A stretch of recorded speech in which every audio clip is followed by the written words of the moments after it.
and welcome to Love and the Planets. And today we're talking about the full moon in February. And I am Margaret Gray in Dublin. And I'm Armand Diaz on Long Island, New York. So Armand, we've got an interesting full moon here because it's at 0 degrees of a Virgo. So 0 degrees I always think of as the start of something. So even if it's a full moon, that it's really about completion.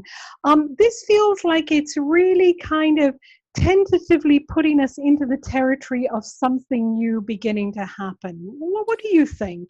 I guess something new comes out of something that is already established, right? I mean, the really beginnings and endings of things are always sort of tied together. And so a full moon is culmination, but yeah, 0 degrees of Virgo, and the sun at 0 degrees of Pisces too. You know, we're just getting a start on the Piscean month of the year. So that's also a beginning, a start. But for relationships, the full moon itself, I'm a little at sea as to how that would be a real, how it will affect relationships, as much as I do see that there are some aspects around the full moon that look like they might be very much relevant for relationships. Yes, you know what I was saying earlier to you, Armand, I think it's kind of an introverted full moon. I think this Virgo energy is kind of internal, so there's a lot of internal processing.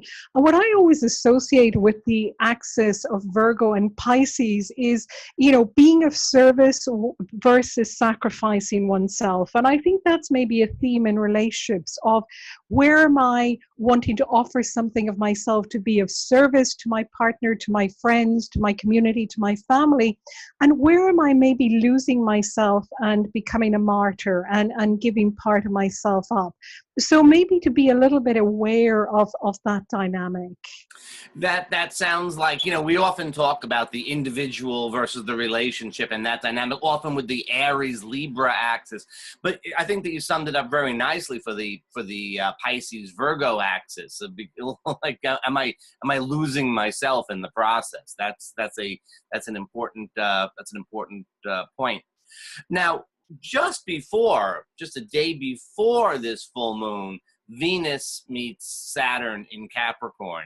And that could have a very serious kind of tone to it for relationships. I don't know if the full moon is going to be a reaction to that or if it's going to be an extension of that, but it could feel a little bit like deadline decision time for folks in relationships.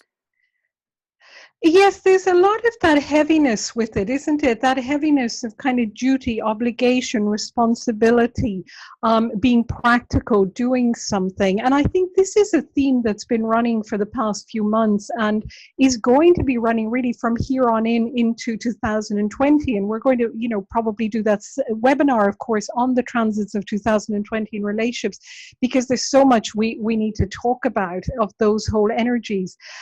So I think there is that a little bit of heaviness there. I think also the other thing that's going on with that is to be careful of being fearful, fearful of taking risks, fearful of opening your heart in relationships, fearful of being vulnerable. I think there's also a little bit of that with this full moon, which may kind of, again, go back to people, to individuals wanting to retreat a little bit because they're feeling a little vulnerable. I agree. And I think that is a Venus-Saturn type of thing as well. There could be some fear about expressing things. On the other hand, it is in Saturn's sign of Capricorn, and I think that maybe, there's also a formality to things. It could be the sense of, okay, well, let us formalize things a little bit in relationship. If we've been heading in a particular direction, now we get to the full moon, maybe it's a culmination. Venus, Saturn says, well, what do we have here? It doesn't, I'm not necessarily talking about marriage or anything like that, but maybe a little bit more of a formalization of a relationship. True, and also not to forget that it's also this full moon is trying the Mars Uranus. So there's still that edgy, feeling of instability amidst it all, that kind of sense of like what's going to happen next, what's the next surprise, what's the next shock. Not necessarily always bad surprises, but with so much earthy elements in the chart, there's part of us that wants some security, and yet this Mars Uranus, which has been going on for the past few weeks, is still there, kind of potentially stirring things up a little bit. And Chiron has come back into Aries, and now he's not going back into Pisces for decades.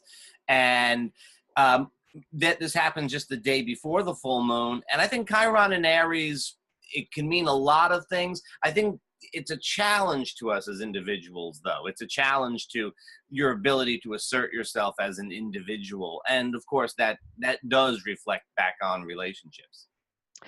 I personally am relieved that it's kind of moved out of Pisces. I think there was so much grief and sadness, and people, there was just that general collective kind of grief around, especially when Chiron lingered at 29 degrees for what felt like weeks. And of course, Uranus being at 29 degrees as well, which is a critical degree. So I think when you have two planets in the sky at that degree, it's really very intense. And I've been hearing a lot of people saying they've had a lot of challenges in relationships during this time.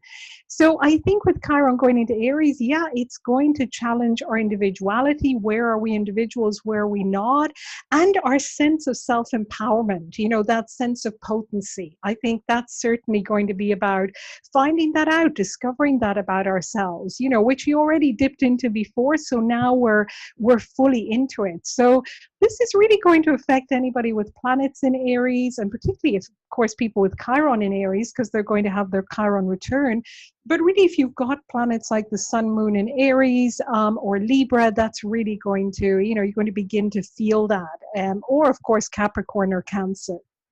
It's really interesting, isn't it, that, Uranus is at the very end of the sign of Aries, sort of saying, how have you handled the last 7 years and developed your individuality? And Chiron comes into the beginning of the sign and says, yeah, that's a good question. How have you handled it? It could be a little ouchy, as you like to say. But on the other hand, it could also be affirming. I take Chiron and Aries over Pisces. I enjoyed that last summer. I've had it with Chiron and Pisces. The handkerchiefs are all soaked.